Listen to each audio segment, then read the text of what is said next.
Sürpriz yapacaktım ama hadi söyleyeyim. Sılajlı. Bu sene telefonlar susmadı ben Regras'ı biçince. Sulamayla ve gübrelemeyle de ilgili bilgi verelim. Ama yonca öyle değil arkadaşlar. Yani onu oradan paketten çıkartmak ölüm, hatta en son tercih edeceğiz. Neden kuzularımıza yedirmeye tercih ediyoruz bu kadar? Oyun ölümlerine kadar gitme gibi riskler var. Onun için bundan sonraki süreçte bizi neler bekliyor Regras otu ile ilgili? Hayvanlar kaçmasın diye çarpılmayalım. Şu tarafta en son küçük balya yapmamıza da biraz şu etken oldu. Büyük balya. Yani bizim çok şükür Allah bin bereket versin. Geç büyüme nedenlerine de gelecek olursak en büyük. Merhaba, ben Rıfat Erçetin. Bugün sizlere Regras otu ile ilgili bazı bilgiler aktaracağım. Bu bilgiler neler diyecek olursanız kısaca şöyle özet geçeyim. Regras otu yetiştiriciliği, biz bunu nasıl yetiştirdik? Dönüme kaç kilogram tohum kullandık? Nasıl ektik gibi bilgiler. Onun dışında koyunlarımızı biz buna çıkartıyoruz da mı yayıyoruz? Yoksa balya yapıp mı koyunlarımıza yediriyoruz gibi kısa bilgiler anlatacağım. Gelin hep birlikte başlayalım. Şimdi kronolojik sıradan başlayacak olursak bunu ne zaman ve nasıl ektik onlardan bahsedeyim sizlere. Regras otumuzu biz arkadaşlar tarih olarak tam 10 Kasım'da ektik. İşin aslında biraz sonra da değineceğim, geç bir ekim oldu. Hububat mibzerimizle dönüme tam 5 kilo değil 4 kilo 800 gram falan gelecek, tohum düşecek şekilde ektik. Bu arada koyunlarımız da otun içinde yayılıyorlar. Onları da size aynı zamanda ben anlatırken göstermiş olayım. Ve bu Regras otun ekimindeki en önemli noktalardan biri tohum çok ince. Çok ince ve küçük bir tohumu var. Onun için ekerken toprak hazırlığında, daha doğrusu ilk evvela toprağı iyice güzel sıkıştırmamız ve güzel hazırlamamız gerekiyor. Ekerkendeki kısmı da tohumu derine kaçırmamamız gerekiyor. Bu çok önemli bir nokta. Yüzeyde de kalmayacak, derine de kaçmayacak arkadaşlar. Buna çok dikkat etmemiz lazım. Yani bizim tohumumuz çok güzel bitti. Bitişinde çıkışında hiçbir problem olmadı. Fakat gelelim geç ekim yaptığımız için bitki şöyle bir 10 santim 8-10 santim olduktan sonra hava iyice kışladı ve bitki puslu kaldı soğuklarda, gelişim göstermedi. Ta ki ne zamana kadar? İşte Nisan-Mayıs aylarına kadar. Nisan-Mayıs aylarına geldiğimizde bitki büyümeye başladı. Şuralarda da gördüğünüz gibi bu kısımlara ben hayvanlarımı çıkartıp yaydım arkadaşlar. Buraları yediler. Hatta onu da size şöyle tarif edeyim. Şu gördüğünüz kısımdan ilerisi ilk parti yaydım. Tam benim olduğum kısım ikinci parti yayıldı. Burayı da yediler, bitirdiler ikinci kısmı. Şimdi de dün şu üçüncü kısmı açtım. Yeşil gördüğünüz kısımla nar ağaçlarının arası olan bölge. Yeni yayılıyorlar orada. Bu alanda hayvanların yayıldığı alan toplam 18 dönüm, 17-18 dönüm diyebiliriz. Yani ne olmuş oldu arkadaşlar? 6 dönüm olacak şekilde 3 sefer de bitiriyorlar.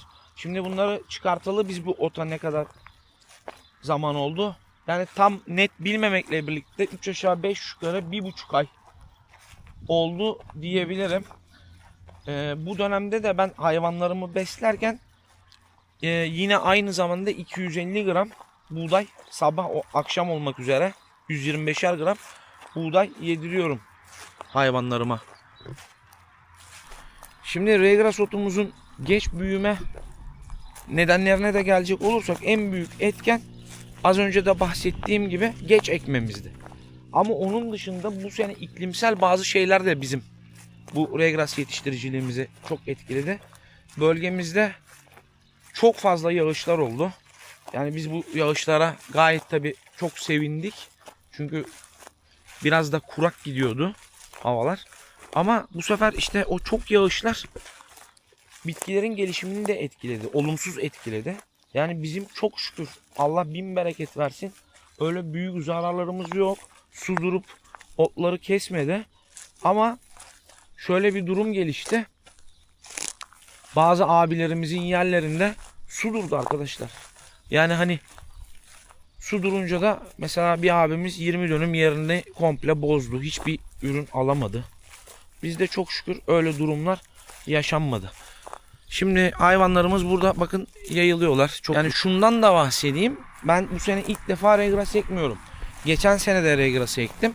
Normalde bizim buradaki iklim şartlarında Eylül ortalarından itibaren Ekim başlarında falan ekiliyor. Ki geçen sene de ben ektiğimde bunu Eylül başlarıydı yanlış hatırlamıyorsam.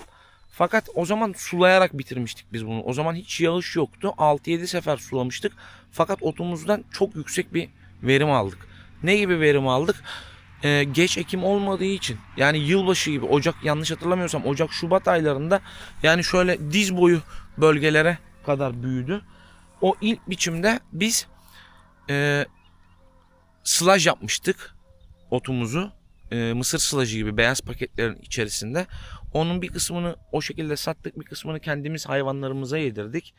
O da çok güzel bir ot oluyor ama o regras sılajını paketten çıkartmak ölüm. Ölüm çok zor çıkıyor. Yani uzun ve ince ince olduğu için birbirine kilit gibi geçiyor. Yani onu oradan paketten çıkartmak ölüm. Hatta en son bıçkı motorunun yağını boşaltıp bıçkı motoruyla kesip böyle pasta dilimi gibi öyle çıkartmıştık, paketlerin içinden de yedirmiştik hayvanlarımıza.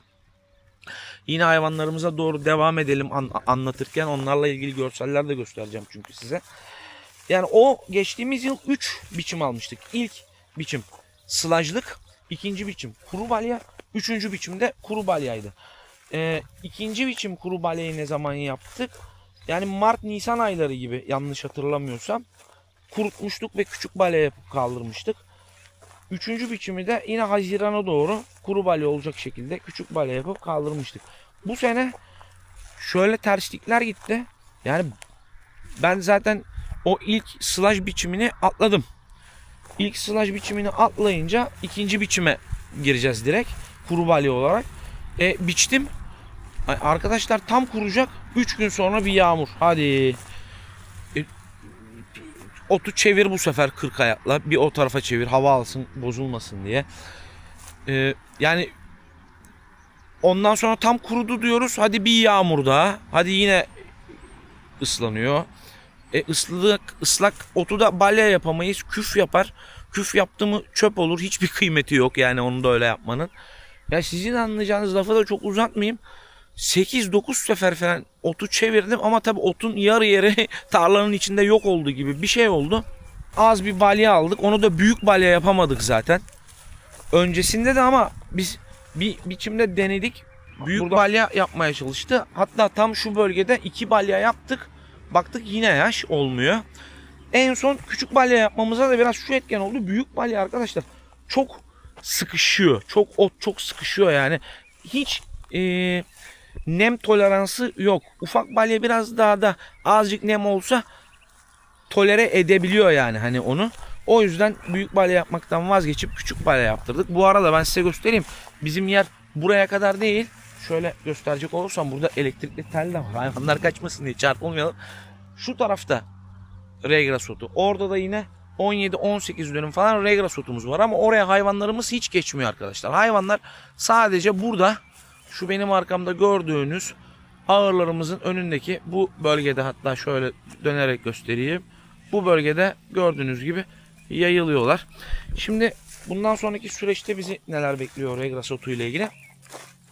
Şimdi artık bu taraf arkadaşlar, buraya da yayıldı mı zaten bitiyor. Buraya artık hiç biçme durumu yok. Çünkü Haziran ayına geldik sayılır, neredeyse Mayıs'ın sonlarına yaklaştık. Bu tarafa gelecek olursak burayı önümüzdeki günlerde bir yağış gözüküyor. Yağıştan sonra biçeceğim. Kuru balya yapıp ağırımızın içerisine alacağız. Özellikle de kuzularımıza yedirmeye tercih edeceğiz. Neden kuzularımıza yedirmeye tercih ediyoruz bu otu? Ondan da bahsedelim. Şimdi yani 30 küsür dönüm neden bu kadar çok regras ektin diye sorduğunuzu duyar gibiyim. O kadar regras ekmemin sebebi de ben daha öncesinde yonca üreticiliği yapıyordum arkadaşlar. Hatta hiç hayvanım yokken bile ben yonca üretip hayvancı arkadaşlarımıza yonca satıyordum. Çok da kaliteli yonca, ince saplı kuzu yoncası üretirdik. Daha sonra biz koyunlarımızı edindik. Haliyle kendi ürettiğimiz yoncalardan koyunlarımıza ve kuzularımıza yedirmeye başladık. Ama şöyle bir problemle karşılaştık. Yani koyunlarda değil ama özellikle kuzularda, yani damızlık olsun, besilik olsun, sidik zoru deriz biz gibi problemler oldu. Yani hayvana onu çok dengeli vermen gerekiyor. Onu da ayarlayamıyorsun. Bu sefer hayvana yoncanın proteini çok yüksek olduğu için dokunuyor. Ayrıyeten bir de yoncanın şöyle bir dezavantajı var. Şimdi bu regrasa gördüğünüz gibi hayvanları hiç çıkartmadan karma aşılarını yapıp salabiliyoruz. Yani sabahtan akşama kadar isterse yesinler bunu. Bunun hiçbir zararı olmuyor bizim koyunlarımıza. Ama yonca öyle değil arkadaşlar. Yani yoncaya biz koyun biraz bir dönem çıkarttık. Ama hep böyle korka korka. İşte 15 dakika alıştır, 20 dakika alıştır. Çünkü yonca tam ben veteriner olmadığım için o kadar teknik kelimeleri de bilemiyorum. Yonca koyuna dokunup gaz yaptırabiliyormuş. Gaz yaptığı zaman şişkinlik, işte gebeyse kuzu atması, gebe olmasa bile veya gebeyse yine ölümlere kadar, koyun ölümlerine kadar gitme gibi riskler var. Onun için yani yoncanın merası da kötü. Zor. Yani kötü demeyeyim. Çok faydalı bir ot ama o yonca da hayvana meralatmak da, yaymak da bir mesele. Regras'ın en büyük avantajlarından birisi o. Hiç kuzusuna da koyununa da zararı yok. Hayvan gördüğünüz gibi müthiş bir iştahla ve çok severek ve bayılarak yiyor. Yani resmen bu ot koyunların pastası diyebilirim arkadaşlar. Şimdi kuzu beslemesindeki önemine de gelecek olursak bu otun, yani ben bununla beslediğim kuzulara müthiş bir damızlık olsun, besilik olsun, bu otla beslenen kuzular arkadaşlar bir bambaşka oluyor. Yani hayvana hiçbir rahatsızlık vermiyor çünkü. Hayvanı sıkmayan bir ot bu. Hayvan müthiş bir iştahla yiyor.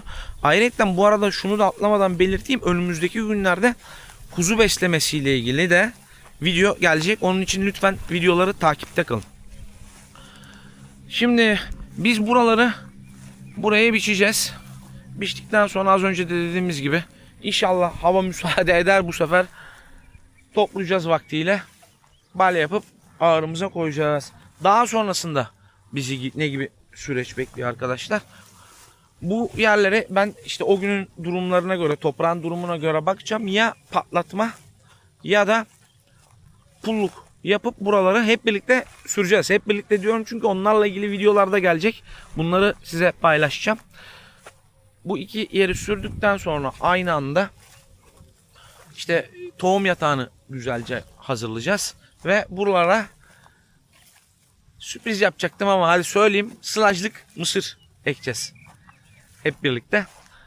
Tabi sılajlık mısırla ilgili, sılajlık mısır üreticiliği, yetiştiriciliği ilgili o videolarda çok daha detaylı bilgiler, kendi tecrübelerimi size aktaracağım. Yani regras otuna dönecek olursak, ya gerçekten de arkadaşlar şöyle bir bakar mısınız ya? Nasıl iştahla yediğini görüyor musunuz hayvanın? Yani bir bakın arkadaşlar. Hayvanın resmen pastası bu ya. Buna bayılarak yiyor hayvan. Şöyle etrafını da sizlere göstereyim. Ama şöyle bir durum var. Artık biçim vakti geldi. Hatta geçiyor bile. Çünkü şöyle koparıp size gösterecek olursam. Bakın. Tohuma kalkmış durumda.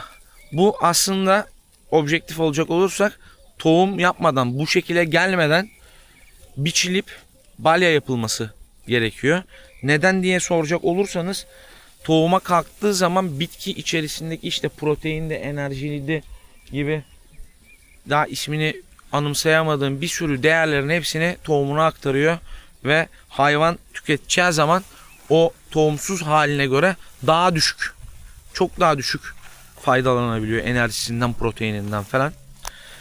Ama çok güzel bir ot. Ben tahmin ediyorum burayı da bir haftada bizim koca kızlar temizleyecek gibi gözüküyor. Şöyle boyuna da bakacak olursanız arkadaşlar, yani dizimin üstünde, bel bölgeme yaklaşık Daha önceden bu otun kıymeti bu kadar anlaşılmıyordu. Herkes yoncaya talep vardı. İşte benim çiftliğim burada yol üstü olduğu için, bir de burada eşimiz etrafımız yoldan gelip geçerken görüyor. Bu sene telefonlar susmadı ben Regras'ı biçince. İşte bize satar mısın? İşte biz alalım gibilerine. Tabii ben bu otu satmıyorum kendi hayvanlarıma yedirmek için. Yani o yoğunluk da şu sebepten kaynaklı. Yani bir tek et ve besi değil, süt hayvancılığında da çok faydalı bir ot bu. Süt verimini çok arttırdığı söyleniyor. Ki eminim de öyle de, hiç şüphesiz yani. Kesin eminim. Onun dışında şunu da atlamışız. Ben buralara mısır ekeceğim dedim ama şu ağırla şu elimin arasındaki şu mesafeye de bir 4 dönüm kadar falan yine hayvanları çıkartmak için suzan otu. Sorghum sudan otu diyorlar. Suzan otu diyorlar. Onlara da doğrusunu bildiğinizi yazarsanız çok memnun olurum. İşte buraya sorghum sudan otu ekeceğim. O da ne için? Hayvanları burada işte çıksınlar, biraz gezinsinler, biraz ot yesinler, güneş alsınlar falan diye. Fakat şimdi bizim hayvanlarımız burada bir 19 tane toklu var, 6-7 aylık. Onlar dışındaki diğer koyunların hepsi gebe. Bunların da doğumları Allah nasip ederse Temmuz 15 gibi başlayıp en geç Ağustos 15-20 gibi de biter diye tahmin ediyorum. Doğum süreçlerine de şahit olacaksınız benimle birlikte inşallah. Şimdi sorghum sudan otunu ekeceğim ama doğum yaklaşınca arkadaşlar ben hayvanları çıkartmayacağım. Doğumlar bitene kadar hayvanlarımız hep içeride kalacak. Doğum süreci başlamadan ve bittikten sonra burada sorghum sudan otuna çıkabilecekler. Onlarla ilgili yine görseller de göstereceğim. Bakın şöyle göstereyim. Benim hayvanları ilk çıkarttığım bölge şu taraf. Parmağımla işaret ettiğim bölge.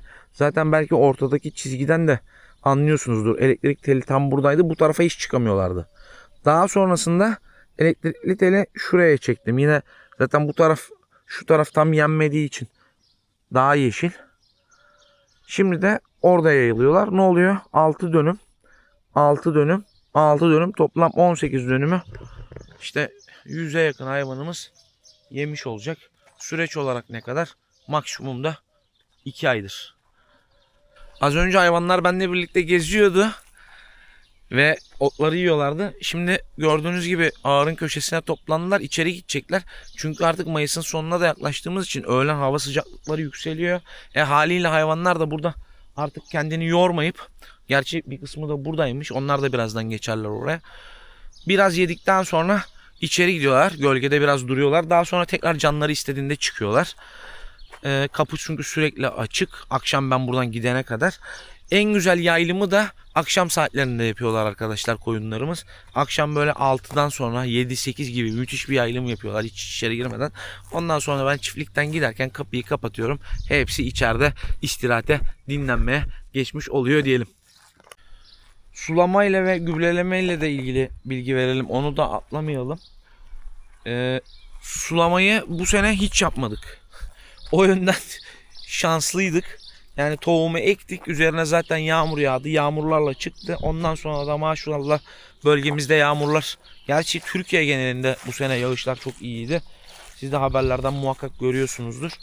Onun için hiç sulama yapmadık. Fakat geçen sene ektiğimizde zaten yağışlar yağana kadar tohumu ektiğimiz andan itibaren 6-7 sefer sulamıştık. Onun dışında yine bahar biçimi, yani ya ikinci ya üçüncü biçim öncesi olması lazım.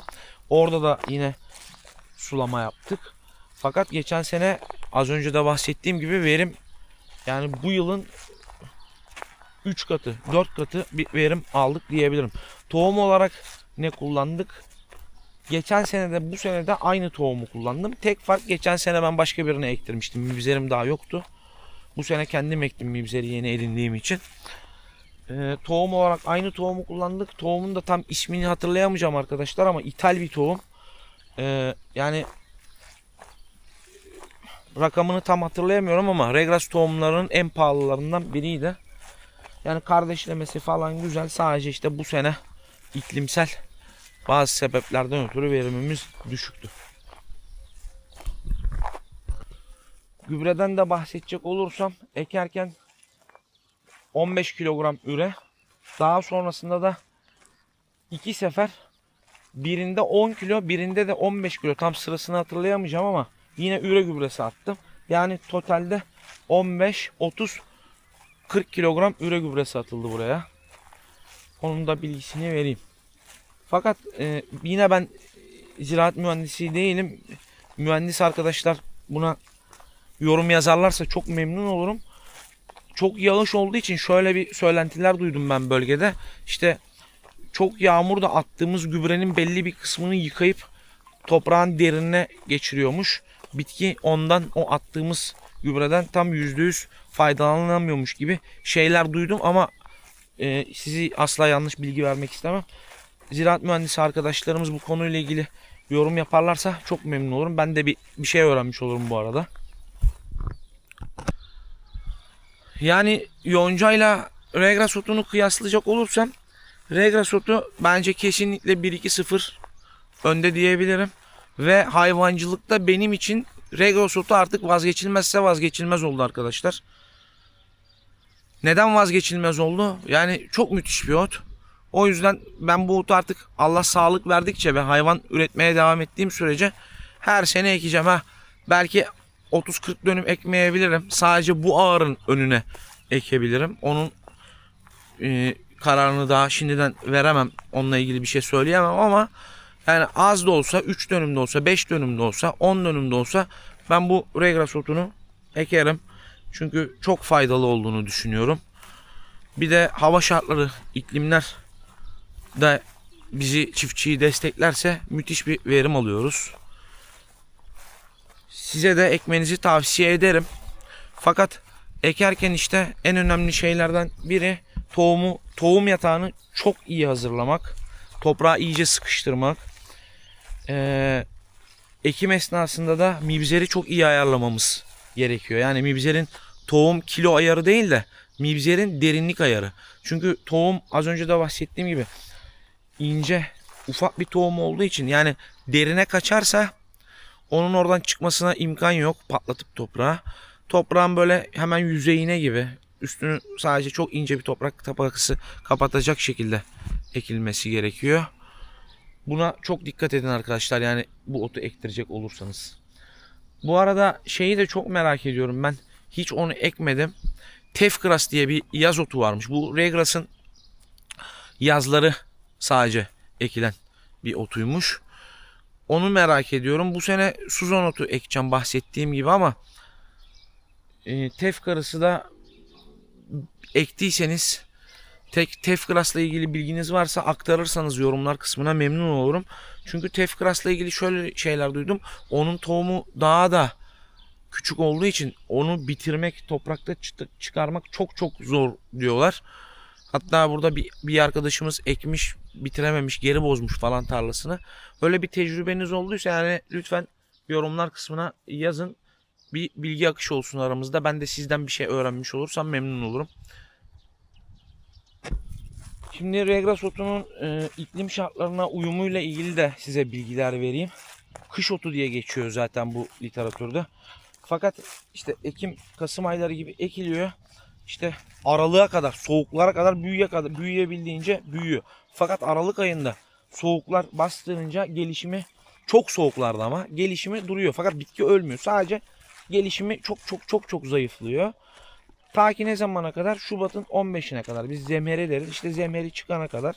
Zemheri çıktı mı zaten hemen biz gübrelememizi yapıyoruz. Ondan sonra da yavaş yavaş büyümeye başlıyor. Ta ki Nisan ayına kadar falan. Nisan ayından sonra da iyice hızlanıyor. İşte Mayıs gibi, Mayıs ortalarında falan bakımla da ilgili, iklim şartlarıyla da ilgili tohum yapmaya başlıyor. Tabi ondan sonra koyun yayılır fakat az önce de bahsettim mi bilmiyorum. Tohum yaptıktan sonra bu otun proteini, değerleri, besin değerleri düşmeye başlıyor. Bütün otlarda olduğu gibi arkadaşlar. Gelin size şu koyunların keyifle şu otu nasıl yediklerini biraz da yakından göstereyim. Bakın.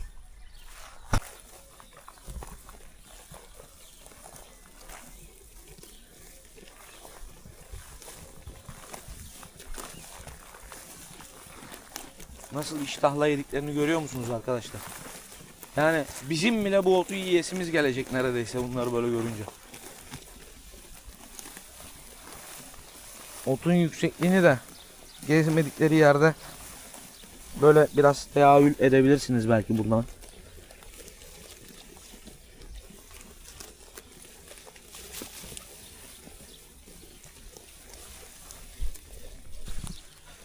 Çok iştahla yiyorlar ya. Bu bölmeleri hep elektrikli telle ayırıyorum ben. Yani elektrikli tel olmasa zaten burada kaçarlar. Bakın burada elektrikli telimizde. İsterseniz bu yorumlara yazın. Elektrikli telle ilgili de daha detaylı bir video çekebilirim size. Çünkü onunla ilgili de birkaç soru geldi. Daha detaylı bir video istiyorsanız lütfen yorumlarda belirtin. Kısaca ama bir özet geçecek olursam. Bunun orada bir cihazı var. O cihaz tele bağlı. Bütün telde elektrik geçiyor. Cihaz saniyede bir vuruşlar yapıyor. Çıt çıt çıt çıt diye. Hayvan gelip bu tele yaklaştığı zaman ona çarpıyor. Fakat bu elektrik öyle evde kullandığımız 220 voltlar gibi falan değil. Çok daha düşük. Sadece canını yakıyor. Hayvan bu sefer tabi yaklaşmıyor.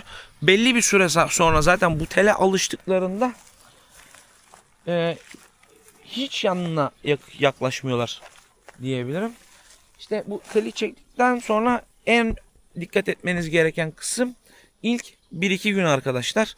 O 1-2 günlük kısımda dikkat edin. Çünkü tele tam tanımadıkları için canları yanınca içeriye kaçacaklarına dışarıya zorlayıp teli koparabiliyorlar. Bu videomuzun da sonuna geldik arkadaşlar. Benim atladığım veya sizin merak ettiğiniz şeyler varsa sormaktan yorumlar kısmında asla çekinmeyin. Hepinize selamlar. Yeni videolarda görüşmek üzere. Hoşça kalın.